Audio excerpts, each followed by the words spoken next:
অরিত্র কাছে গেছে। অরিত্র আজকে আজকে আজকে একই সঙ্গে আপনি আপনি দুটো স্ট্র্যাটাকে সেই অর্থে বলে সমাজে প্রেজেন্ট করছেন। এক তো আপনি এই মুহূর্তে যাদের খুব দাম এ রাজ্যের বাজারে আপনি অভিনয় করেন, কিন্তু এটা আপনার একমাত্র পরিচয় না। আপনার নিশ্চিতভাবে অনেক অত্যন্ত গুরুত্বপূর্ণ আর অনেকগুলো পরিচয় আছে। আপনি কারুর সন্তান, আপনি কারুর ভাই, আপনি আরও নানান রকমের সামাজিক পরিচয় রয়েছে আপনার, আপনি ওর অনেক কিছু করেন পেশাগতভাবে বা না করেন নেশাগতভাবে করেন। কিন্তু আমি বলছি এগুলোর বাইরে অরিত্র 20 থেকে 30 বছর বয়সী ছেলে মেয়েদের মাইন্ডসেট চেঞ্জ করতে চাই, গ্লোবাল মাইন্ডসেট করতে চাই। এটা একজন দেশের প্রধানমন্ত্রী যিনি বর্তমানে রয়েছেন, ভবিষ্যতে ফিরে আসার আকাঙ্ক্ষা করছেন, স্বাভাবিক গণতান্ত্রিক আকাঙ্ক্ষা যে কেউ করে থাকেন, তিনি বলছেন এটা আমার লক্ষ্য। তিনি বলছেন অলিম্পিক আনা আমার লক্ষ্য। আমি না পাশাপাশি মেলাচ্ছিলাম, বছর বছর ক্লাবগুলোকে 1 লক্ষ টাকা দিয়ে ইস্টবেঙ্গল মোহনবাগানে একজন বাঙালি প্লেয়ার খেলাতে না পারে একটা সরকারের সঙ্গে এই দেশের প্রধানমন্ত্রীকে, যিনি পরবর্তী একটা অলিম্পিক নিয়ে আসতে চাইছেন। আমার কোথাও দৃষ্টিভঙ্গির তফাৎ চোখে পড়ছে অরিত্র। মুখে বললেই হয় প্রধানমন্ত্রী হবে না, মুখে বললেই হয় প্রধানমন্ত্রী আমরা ঠিক করব। প্রধানমন্ত্রী হওয়ার জন্য, প্রধানমন্ত্রী ঠিক করবার জন্য চিন্তাটা তো প্রধানমন্ত্রী সুলভ হতে হয়, আছে ওটা? দেখুন, রাজনীতির মার্কেটিং স্ট্র্যাটেজির কতগুলো মানে ফাঁক ফোকর আছে। মমতা বন্দ্যোপাধ্যায় যে স্ট্র্যাটেজিটা ব্যবহার করছে সেটার একটা অ্যানালিসিস আমি বলছি, যেটা আমার ব্যক্তিগত রিডিং। প্রথম কথা হচ্ছে যে এই মুহূর্তে মমতা বন্দ্যোপাধ্যায় রাজনৈতিক কমিউনিকেশন দেখলে বোঝা যাচ্ছে যে তিনি আঞ্চলিক যে অ্যাসপিরেশনগুলো রাজনীতিতে রিফ্লেক্ট করাতে চেয়েছিলেন সেইগুলো কতটা সফল হয়েছে কতটা ব্যর্থ হয়েছে সেটা অন্য আলোচনা, কিন্তু সেইগুলো দিয়ে আর জনসংযোগ করা যাচ্ছে না।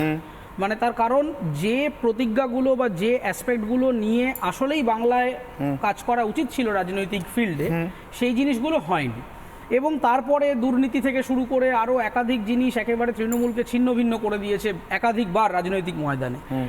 সেই কারণে মমতা বন্দ্যোপাধ্যায় খুব ভালো করেই জানেন যে এই ইন্ডিয়া জোট বা এই যে বিরোধী যে একটা এজেন্ডা তৈরি হয়েছে সেটা খুব একটা শক্তিশালী অবস্থায় ন্যাশনাল পলিটিক্যাল ফিল্ডে নেই। সেই কারণে তিনি যেটা করছেন বলে আমার মনে হয় যে তিনি কনস্ট্যান্টলি ফোকাস পয়েন্টটাকে, যেহেতু বাংলার কথা বললে বাঙালি শুনছে না, তো সেই জন্য এই মোদি ভার্সেস বাংলা এই একটা জিনিস করে মানুষের যদি অ্যাটেনশন পাওয়া যায় যে হ্যাঁ ঠিক আছে একটা বড় কিছু হতে চলেছে, সেইটা তিনি করছেন। এই যে তিনি বলছেন যে মোদি প্রধানমন্ত্রী হবেন না, ভালো কথা, যদি না হয় অন্য কেউ হবে, কিন্তু কে হবে সেই উত্তরটা কোথায়?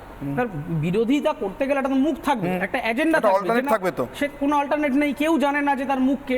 মমতা বন্দ্যোপাধ্যায় কি বলতে পারছেন যে আমি প্রধানমন্ত্রী হিসেবে কন্টেস্ট করতে চাইছি, আমার সেই ক্রেডিবিলিটি আছে, আমার সেই সংগঠন আছে? সেটাও তিনি বলছেন না।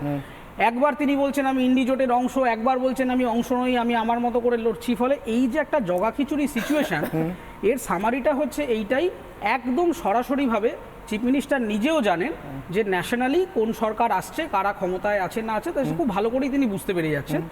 এখন কেন্দ্রে যা হচ্ছে রাজ্যে অন্তত নিজের সংগঠনটাকে বা নিজের চেয়ারগুলোকে টিকিয়ে রাখার জন্যে উনি কেন্দ্র ভার্সেস রাজ্যের একটা কমিউনিকেশন তৈরি করে সেইটাকে মার্কেটিংয়ের টেবিল করছেন, যাতে মানুষের অ্যাটেনশনটা খানিকটা ওনার দলের দিকে ফিরিয়ে আনা যায়। কিন্তু রূপলী পর্দার জন্য, রূপলী পর্দার মানুষদেরকে প্রার্থী করবার জন্য মুখ্যমন্ত্রীর আকুতি কারণটা কি? নিজের দলের প্রার্থী নেই, নাকি নিজের দলের প্রার্থীরা, ভাস্করবাবু শুরুতেই বলেছিলেন কথাটা, তাদের উইনেবিলিটি কম?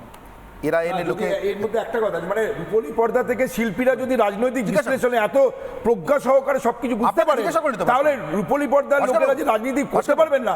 উনি তো একজন পর্দার লোক, উনি পর্দার লোকের রাজনীতি প্লিজ উত্তর দেবেন না, প্লিজ প্লিজ। ভাস্করবাবু আপনাকে যখন আমি জিজ্ঞাসা করছি, আপনাকে আমি জিজ্ঞাসা করবো আপনার যদি মনে হয় আপনি কথা বলতে চান, আপনি নিজের সময় বলুন। ভাস্করবাবু ওকে বলতে অনেকে তো এখন বিশ্লেষক হিসেবে চলে আসছে। দেখুন, আমার প্রথম বক্তব্যটা হচ্ছে যে ফিল্ম আমি বুঝতে পারছি ভাস্করবাবু অরিত্রর কথা অস্বস্তি হচ্ছে, সেটা আমাদের পেশা নয়, প্লিজ ওকে বলতে দিন। অস্বস্তি হলে অস্বস্তি হলে সত্যিটা শোনার অভ্যাস রাখা হয়। ভাস্করবাবু অস্বস্তি হলে সত্য শোনার অভ্যাস রাখতে, প্লিজ বলতে দিন। দেখুন, আমার অন্য কোনো, আমি মনে করি যে রাজনীতি একটি ইন্টারডিসিপ্লিনারি ফিল্ড, এবং অন্যান্য যে কোনো প্রফেশন থেকে, সে সাংবাদিক হন বা বিচারপতি হন বা ফিল্ম স্টার হন, ক্রিকেটার হন, সমস্ত পেশা থেকেই রাজনীতিতে অংশগ্রহণ একটু আটকাবো, একটু আটকাবো। সাংবাদিক বলেন বলে বলছি, কোনো সাংবাদিক, আচ্ছা আপনার একটা মনে হয় আমি সকালবেলা পার্লামেন্টে যাবো, বিকেলে এসে অনির্বাণের অগ্নিবাণ করবো? পারবো? দেখুন, আমি খুব সিরিয়াসলি বলছি, ঠিক আছে, আমাকে রেজিগনেশন দিয়ে, মানে শুধু এখান থেকে নয়, গোটা পেশা থেকে হাত জোর করে পেশাটাকে বিদায় জানিয়ে আমাকে যেতে হবে, তাই তো? দেখুন একজন film star। এরকম কোনো কথা নেই। আমি তার এবার কারণ কিন্তু আমি হচ্ছে- দল নিরপেক্ষভাবে না বলছি। নিরপেক্ষভাবে বলছি। একজন film star, এটা করবেন কি? অনারেবল সুপ্রিম কোর্টের জাজমেন্ট আছে যে একজন রাজনীতিবিদ রাজনীতির শুনে নিন শুনে নিন সুপ্রিম আমি কোর্টের দল জাজমেন্ট নিরপেক্ষভাবে আছে। বললাম, আমরা খালি যাইনি কথা ভাস্কর বাবু। আমি অনিত্যকে প্রশ্নটা করেছি, সুপ্রিম বলতে দিন। কোর্টের জাজমেন্ট আছে যে একজন রাজনীতিবিদ তিনি অন্য কোনো প্রফেশনের সাথে যুক্ত থাকতেই পারেন, তার ব্যবসা পাতি ইত্যাদি থাকতেই পারে, সুপ্রিম কোর্ট বলেছে। ফলে আমার মনে হয় না যে একটা সেকেন্ডারি প্রফেশন বা ব্যবসা থাকলে সে যদি রাজনীতিতে আসে তাতে কোনো অসুবিধা আছে।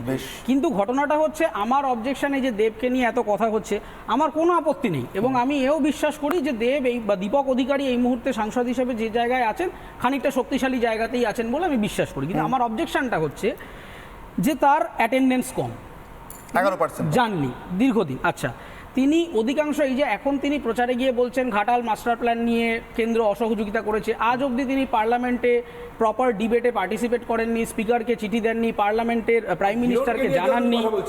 হিরণ কি না আমি কি বলছি, হিরণকে নিয়ে কিছু বলা যাবে না। কি বলছে হিরণ তাহলে এমপি নয়। ঘাটাল মাস্টার তাহলে সে দাঁড়িয়েছে তো, এমপি নয়, তো দাঁড়িয়েছে সে তো। এমপির কথা বলছে। আরে এখন তো ক্যান্ডিডেট নিয়ে কথা হচ্ছে। ফাইল হয়নি, ঠিক আছে। আচ্ছা, হিরণকে নিয়ে বারণ আছে। আচ্ছা, ও বিজেপি তো না হিরণ, রাইট।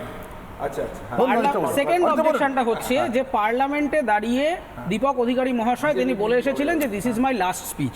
এখানে একটা সাংগঠনিক দুর্বলতার প্রশ্ন আছে, তার কারণ আমি তারপরে যদি হাতে পায়ে মনে ধরে করি রেখে দিতে হয়েছে। যে আমি দল ছেড়ে দেবো বা রাজনীতি শুনতে ছেড়ে পাওয়া দেবো, যায় না। তিনি দলের সাথে কথা বলে নেননি, তাহলে তিনি পার্লামেন্টে দাঁড়িয়ে পার্লামেন্টকে প্রতারণা করে এলেন, আমার লাস্ট স্পিচ আমি ছেড়ে দেবো ইত্যাদি বলে টলে এসে তারপরে আবার পরের কিছুদিন বাদেই অভিষেক বন্দ্যোপাধ্যায় মমতা বন্দ্যোপাধ্যায়ের সাথে মিটিং মিছিল করে মানে তিনি চলে গেলেন। কাকে টিকিট দেবে এটা এবার থেকে রিপাবলিকরা ঠিক করবে। একদম আপনাকে না, একদম আপনি না, হয়তো জানেন একদম না শুধু যে বোঝার রচনা চেষ্টা করছি। বন্দ্যোপাধ্যায়কে টিকিটটা দেওয়া হয়েছিল ওখানকার গোষ্ঠীদ্বন্দ্ব মোকাবিলা করার জন্য। আপনি আপনার পার্টির ইন্টেলিজেন্স সম্পর্কে আগে জানুন। আরে না, রচনা বন্দ্যোপাধ্যায়কে ভাস্কর বাবু, রচনা ভাস্কর বাবু। বন্দ্যোপাধ্যায়কে টিকিট দেওয়া হয়েছিল হাওড়ায় হুগলিতে গোষ্ঠীদ্বন্দ্ব মোকাবিলা করবার জন্য। পার্টির সায়ন্তিকাকে টিকিট দেওয়া হয়েছে সাংঘাতিক বরানগরের লবি এবার আমি- প্রবলেম সলভ করবার জন্য। এবার আমি পার্টির ইন্টেলিজেন্স এবার আমি কাকে শুনে দেবো, সুকন্যা না ভাস্কর বাবু? সেটাও আপনারা মানে জানেন। কার উপরে বিশ্বাস আছে বলুন, আমাদের সুকন্যা বলবেন না পার্টির ভাস্কর বাবু? অন্তর্গত কি হচ্ছে সেটাও আপনারা জানেন। আচ্ছা সুকন্যা আমি যে প্রশ্ন দিয়ে শুরু করেছিলাম সেটা দিয়ে শেষ করছি। আপনি বলছেন যে আপনারা তৃণমূল কংগ্রেস করেন এবং মমতা বন্দ্যোপাধ্যায়ের এই কথায় বিশ্বাস করছেন। আমাকে শুধু একটা কথা বুঝিয়ে দিন,